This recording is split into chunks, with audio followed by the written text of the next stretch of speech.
Bienvenue à l'église Saint-Étienne-du-Mont. Bienvenue sur la montagne Sainte-Geneviève qui culmine à 61 mètres, soit 23 mètres au-dessus du niveau de la Seine.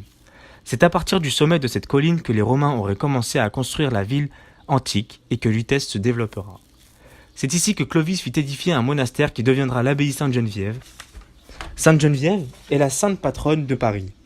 Elle contribua par son action à dissuader Attila, à la tête des Huns, d'envahir Paris. Aux alentours de l'an 511, Clovis fut inhumé dans un mausolée sur ces lieux. À ses côtés, fut peu après inhumée la Sainte Geneviève. Cette dernière repose dans une châsse, un sarcophage plaqué d'or et de pierres précieuses. L'on ne retrouvera jamais la dépouille de Clovis, située quelque part sous la rue Clovis. En revanche, les restes de la sainte furent soigneusement préservés et la châsse restaurée à plusieurs reprises.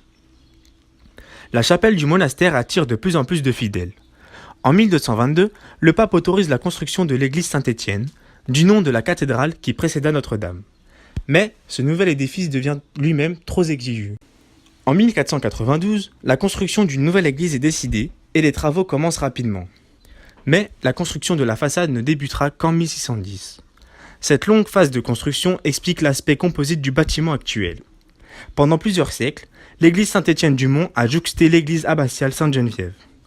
Cette dernière fut détruite en 1802 et il n'en reste aujourd'hui que le clocher, visible au sein de ce qui est devenu le lycée Henri IV.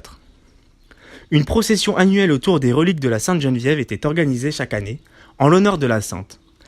Elle consistait à porter la châsse en procession autour de l'église. Durant la Révolution, la châsse fut détruite et les ossements de la sainte jetés à la Seine.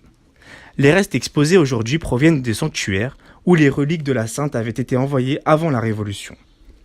Aujourd'hui, cette église est la dernière église parisienne où l'on peut encore voir un jubé. Il s'agit d'une tribune élevée entre la nef et le chœur.